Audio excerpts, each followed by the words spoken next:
حضرت مریم رضی اللہ تعالی عنہا کو اللہ تبارک و تعالی نے بغیر باپ کے جناب عیسیٰ علیہ السلام عطا فرما دیے۔ اب اس بات کو جب لوگوں کے سامنے پیش کیا جائے گا، لوگ کیا رائے دیں گے، یہ بھی تو ایک مشکل کام ہے نا۔ وہ خاتون، وہ پاک باز عورت جس نے اپنی زندگی کے سارے اوقات ہی اللہ کے گھر مسجد میں گزارے، جس کی ماں پاک ہے، باپ پاک ہے، خاندان پاک ہے، اس خاتون کو بغیر باپ کے جب گود میں بچہ لے کے لوگوں کے سامنے جانا ہے تو کن رویوں کا سامنا کرنا ہے، یہ آپ سمجھ سکتے ہیں۔ کسی شاعر نے کہا تھا کہ الجھے الجھے بکھرے بکھرے روز و شب دیکھے گا کون، لوگ تیرا جرم دیکھیں گے سبب دیکھے گا کون۔ لوگ تو ظاہری حالات کو دیکھتے ہیں اور فیصلہ کر دیتے ہیں، سبب کیا ہوا تھا، وجہ کیا بنی تھی، تصویر کا دوسرا رخ کیا، اس پر تو غور ہی کوئی نہیں کرتا۔ اور پھر مخلوق تو فنکار ہے اس درجہ کے پل بھر میں، سنگے درے کعبہ سے بھی اصنام تراشے، تم کون ہو کیا چیز ہے داغ کبابی۔ لوگوں نے تو مریم پہ بھی الزام تراشے، بڑے بڑے باعزت باوقار لوگ، اور ذرا سا کہیں کوئی نقطہ لوگوں کو نظر آتا ہے تو لوگ اس نقطے کو بہت بڑا قصہ بنا لیتے ہیں، بہت زیادہ داستان سرائی کرتے ہیں، نیک لوگوں کو بڑی تکلیف پہنچاتے ہیں۔ لیکن اگر وہ شخص سچا ہے اور اپنے رب کی بارگاہ میں وہ صاف ہے تو پھر اسے زیادہ وضاحتیں دینے کی ضرورت بھی نہیں، اور ویسے بھی جب لوگ بہت زیادہ مخالفت کر رہے ہوں تو وضاحتیں دینا کام بھی نہیں آتا، اس وقت صفائی دے کے انسان مزید الجھتا چلا جاتا ہے۔ حضرت مریم کی گود میں جناب عیسیٰ علیہ السلام تشریف لے آئے تو جناب مریم کو حکم تھا کہ آپ نے بولنا ہی نہیں، آپ نے بات ہی نہیں کرنی، آپ خاموش رہیں۔ وہ خاموش ہیں، بچہ پنگوڑے میں ہے، قوم کے سامنے ہے تو قوم بڑے سخت نظروں سے دیکھتی ہے، بڑے سخت جملے کہتی ہے، اور انہوں نے کہا کہ مریم یہ بچہ کہاں سے آ گیا، آپ بھی نیک، آپ کا باپ بھی نیک۔ تو جناب مریم نے کیا کہا، قرآن مجید سورہ مریم کی آیت نمبر 29 دیکھیے، فَأَشَارَتْ إِلَيْهِ، تو جناب مریم نے نا پنگوڑے کی طرف اشارہ کیا، جناب عیسیٰ کی طرف اشارہ کیا، توجہ ادھر کی، فَأَشَارَتْ إِلَيْهِ، بچے کی طرف اشارہ کیا، گویا اس سے پوچھ لے تو قوم کیا کہتی ہے۔ انہوں نے کہا قالوا کیف نکلم من کان فی المہد صبیا، یہ کیسے بات کرے گا، یہ تو پنگوڑے میں بچہ ہے۔ پنگوڑے میں بچے بھی کبھی بولے ہیں، وہ بولتے ہیں بھائی، پر جب رب چاہے، اور جب اللہ اپنے بندوں کو صاف کرنا چاہے، اور جب رب اپنے بندوں کی عزتوں کا محافظ بنے تو بچے پنگوڑوں میں بھی بولتے ہیں۔ جناب یوسف کے لیے بھی بولا تھا، جناب عیسیٰ بھی پنگوڑے میں بولے تھے، جناب جریج کے لیے بھی بولا تھا، بچے بولتے ہیں، لیکن کب، جب رب چاہے۔ کیسے بولے گا، یہ تو پنگوڑے میں ہے۔ لیکن جب انہوں نے دیکھا نا بچے کی جانب، آپ نے منہ سے نہیں کہا، وہاں تو حکم تھا چپ رہنا ہے، وہ خاموش تھی، پنگوڑے کی طرف اشارہ کر کے کہا اس سے پوچھ لو جو پنگوڑے میں ہے۔ تو جناب عیسیٰ پنگوڑے سے بولے اور سیدھے ہاتھ کے اشارے کر کر کے بولے، کیا کہتے ہیں، فرمانے لگے قال انی عبد اللہ۔ عیسائیوں نے کل کلاں کو کہنا تھا نا وہ اللہ کے بیٹے ہیں، انہوں نے بات یہاں سے شروع کی، کہنے لگے لوگوں سنو میں اللہ کا بندہ ہوں۔ بات شروع یہاں سے کی، جو کل بات ہونی تھی آج اس کا اظہار کیا، کہنے لگے انی عبد اللہ، میں اللہ کا بندہ ہوں، آتانی الکتاب، مجھے کتاب دی گئی ہے، وجعلنی نبیا، اور رب نے مجھے نبی بنا کے بھیجا ہے۔ 10 منٹ پہلے جناب مریم کے بارے میں رائے لوگوں کی اور تھی، اور 10 منٹ کے بعد اور تھی، 5 منٹ پہلے باتیں اور تھیں اور 5 منٹ کے بعد باتیں اور تھیں۔ جب رب بندوبست کر دے، جب اللہ اہتمام کر دے، میرے بھائی ضروری تو نہیں کہ ہم پریشان ہی رہیں کہ یار یہ کام میں نے کیا نہیں، میرے کھاتے ڈال دیا گیا، یار اس جرم کا میں مجرم ہی نہیں اور میرے منہ پہ سیاہی ملنے کی کوشش کی جا رہی، یہ میرا کھاتا ہی نہیں اور لوگ مجھے تکلیف دے رہے ہیں۔ ضروری نہیں کہ آپ ہی وضاحت کریں، میرا رب بھی بندوبست فرما دیا کرتا ہے۔ ایمان والو، آپس میں ایک دوسرے کا مال باطل طریقے سے نہ کھایا کرو، جھوٹ بول کر ایک دوسرے کے مال ہڑپ نہ کیا کرو۔ لوگ جھوٹ بولتے ہیں، دھوکہ دیتے ہیں، تجارت کا جواز ہے شریعت میں ایک دوسرے کے ساتھ، لیکن روح بدل بدل کے اب تو اللہ معاف کرے، وہ چیز جو دین سکھانے والی تھی اس میں دھوکہ ہے۔ درویش بن کے آتے، کہتے بابا آیا بھائی، بابا سارا کچھ جانتا ہے، اور بابے اللہ خیر کرے ایسے ایسے ملتے ہیں جو بچے آ کہتے ہیں انہیں سارا کچھ ہی بتا دیا جی میرا، اور سارا کچھ ہی بابے نے بتایا. بابا آیا تھا تو کہہ رہا تھا تو ایسے بھی کرتا ہے تو ایسے بھی. تو جاتی دفعہ کیا ہوا ہے؟ جاتی دفعہ بابا جیب صاف کر گیا ہے. ایسا ایسا دجل ہے، فریب ہے، فراڈ ہے. اب تو چلو قوم سیانی ہو گئی ہیں، ورنہ کئی بابے تھے جو سونا دگنا کیا کرتے تھے. سنے ہوئے نا آپ حضرات؟ سونا دگنا کرتے کرتے وہ جو 1% تھا وہ بھی ساتھ ہی لے گئے. دجل کا مظاہرہ ہے، فریب ہے. بہت سارے لوگ اپنی باتوں کے زور پہ دھوکہ دیتے ہیں. میرے نبی پاک صلی اللہ علیہ وسلم نے فرمایا مومن نرم دل ہوتا ہے، رقیق القلب ہوتا ہے. گویا مومن دھوکہ کھا تو سکتا ہے پر دھوکہ دے سکتا مومن کی یہ شان ہی نہیں کہ وہ دھوکہ دے. اس کا ایمان یہ گوارا ہی نہیں کر سکتا. اس کی روحانیت میں اتنی طاقت ہی نہیں کہ وہ دھوکہ دے. کیوں؟ اس لیے کہ نبی پاک صلی اللہ علیہ وسلم نے فرمایا جو دھوکہ دے وہ ہم میں سے ہے ہی نہیں. من غشا، جس نے دھوکہ دیا، فلیس منا، وہ ہم میں سے، بولیے ہم میں سے. اور یہاں تبصرہ تو ہوتا ہے کہ وزیر اعظم دھوکے باز، صدر دھوکے باز، فلانا دھوکے باز. تو جس ریڑھی والے نے سامنے عام صحیح سے لگائے ہوئے ہیں موٹے موٹے، اور اندر اس نے سارا کچھ ہی رکھا ہوا ہے، تو وہ دھوکے باز نہیں؟ جو دکھا رہا ہے وہ دے گا بھی کہ نہیں؟ تو اس نے دکھانے کے لیے چیز اور رکھی ہوئی ہے اور دینے کے لیے، تو یہ دھوکہ نہیں؟ کیا صرف بڑا ہی دھوکے باز ہے؟ جس دکاندار نے بڑی ملمہ سازی کی ہے، لمبی چوڑی لائٹیں لگائی ہیں، بڑا اس نے سجا کے سوار کے تیار کر کے ہر شے رکھی ہے، اور جھوٹ کی نگری میں وہ لوگوں کے ساتھ لوٹ رہا ہے ان کی آنکھوں کو چندھیا کے، وہ دھوکے باز نہیں؟ بالکل جائز کمائی کر رہا ہے. نبی پاک صلی اللہ علیہ وسلم نے فرمایا چیز جب تم بیچو تو اس کی زیادہ تعریف نہ کرو. جب چیز بیچو تو جو اس کے اندر نقص پایا جائے وہ گاہک کو بتاؤ. اگر تم وہ نہ، یہ ابن ماجہ کی حدیث ہے، فرمایا اگر تم نے چیز کا عیب گاہک کو نہ بتایا تو اللہ تم سے ہمیشہ ناراض رہے گا اور فرشتے تم پر لعنتیں برساتے رہیں گے. حضرت واصلہ بن عسکر رضی اللہ تعالیٰ عنہ حضور کے صحابی ہیں. اللہ اکبر.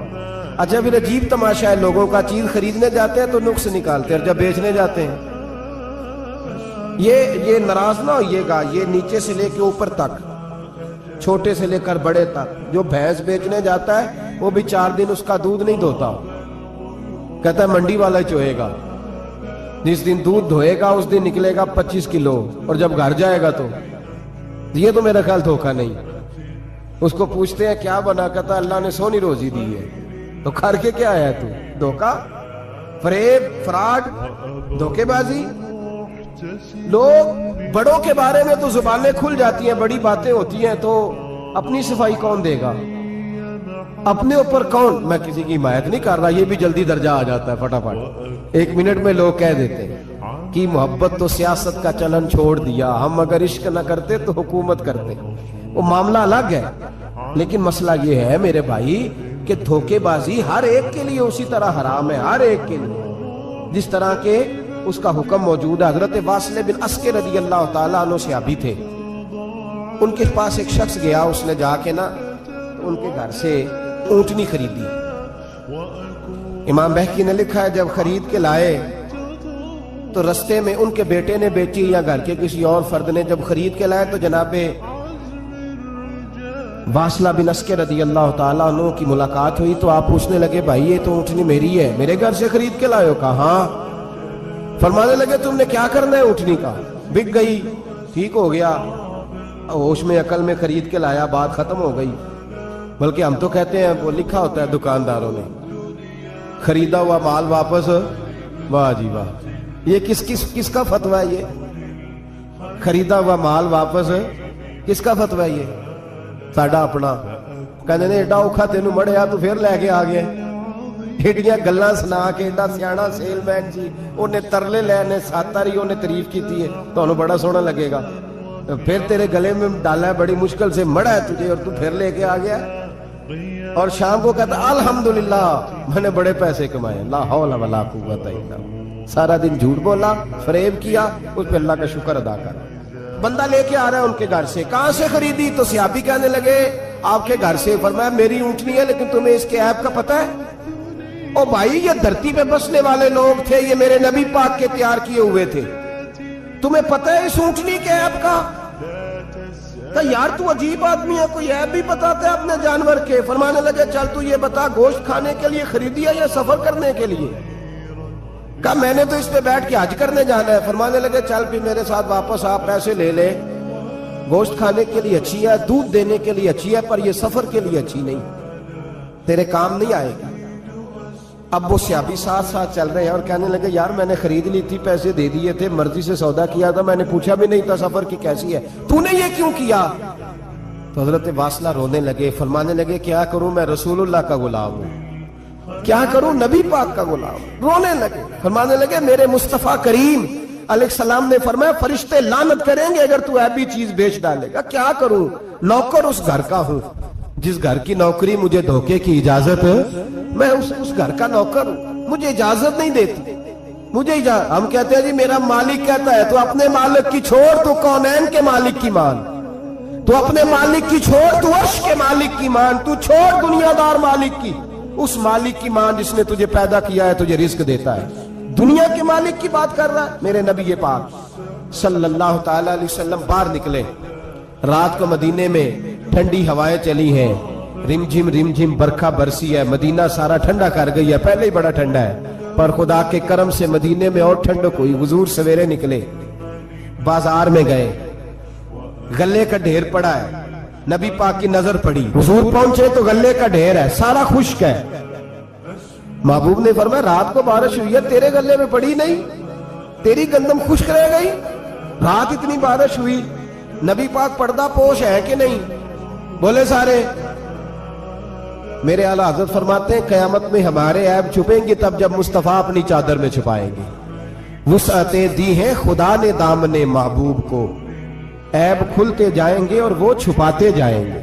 حضور پردہ پوش ہے نا، لیکن دھوکے باز کی نبی پاک پردہ پوشی نہیں کرتے، جو دھوکہ دے۔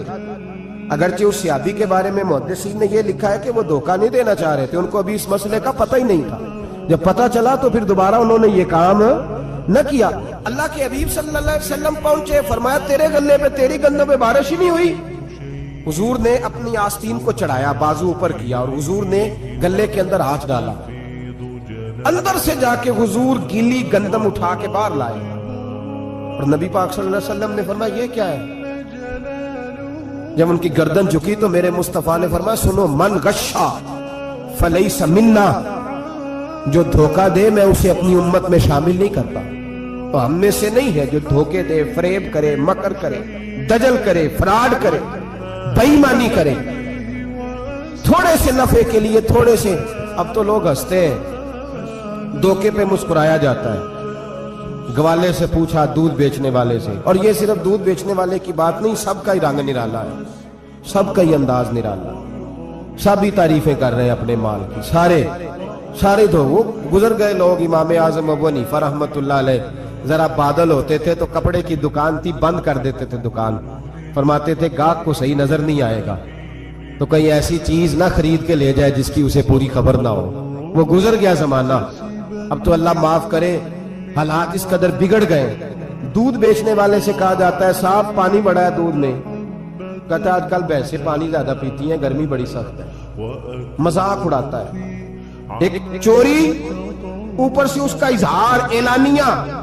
میں نے ایسے لوگ بھی اپنے کانوں سے سنے ہیں جو گوالے سے کہہ رہے ہیں، دودھ بیچنے والے سے، صاحب اور یار پانی ڈالنا ہوتا ہے تو صاف تو ڈال لیا کر، تو گندی ندی کا پانی ڈال کے لے آتا ہے، کہتا ہے ٹھیک ہے جناب آج کے بعد۔ شرم نہیں آتی یہ باتیں کرتے؟ خدا کی دھرتی پر کھڑے ہو کے اللہ کے قانون کو چیلنج کرتے ہیں لوگ، اعلانیہ گناہ کرتے ہیں، اعلانیہ سرعام، کوئی پوچھنے والا نہیں۔ حیا ختم ہو گئی، دل سے یہ سوچ ختم ہو گیا کہ ہم کیا گفتگو کر رہے ہیں۔ بڑے بڑے رنگ ہیں، بڑے بڑے انداز ہیں لوگوں کے۔ حضرت ابو ہریرہ رضی اللہ تعالیٰ عنہ کھڑے تھے تو ایک آدمی دودھ میں پانی ملا رہا تھا، حضرت ابو ہریرہ کی چیخیں نکل گئی، رو پڑے۔